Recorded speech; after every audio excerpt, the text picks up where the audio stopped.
This is the Renault FD, a rather important tank as it is generally considered to be the best tank of the First World War and the first modern tank. Along with all of that, it was the single most produced and copied tank of the First World War. Now, before I start with the story, some technical information needs to be discussed. Renault FD has quite a few names. It is sometimes referred to as the FT-17, for example. FT was a factory designation of the project at Renault, and that is where that comes from.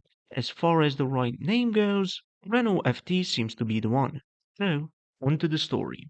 Work on this tank began in mid-1916 by the Renault Automobile Company. However, due to some design issues and skepticism from the French army due to the lightness of the tank, production didn't start until late in 1917, by the end of which less than 100 were built. Renault FD was a two-man tank that weighed only 6.5 tons. This made it the first light tank ever produced. The most distinguishing features of this tank were the fully rotating turret, as well as the separation of the engine and the crew compartments, making it rather revolutionary. It was a rather small tank size-wise, however, it was far from a fast one. In fact, the Saint-Chamond had a higher top speed. Its armor, however, was only slightly weaker than that of its competitors. This tank was noted for having issues with its radiator fan belt. This tank was armed with either a Hotchkiss machine gun or a short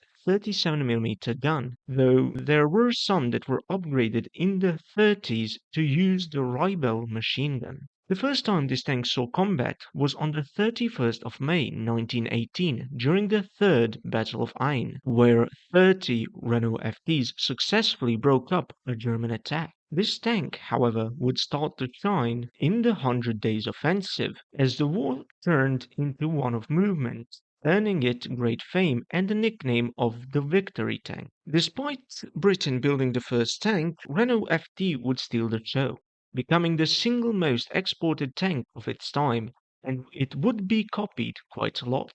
It would be used in many wars over the years, from the Russian and Spanish Civil Wars, the World War II, all the way to the Soviet invasion of Afghanistan, where they would be used as stationary pillboxes. Around 2,600 of these tanks were built, not counting the many copies. Vozdra.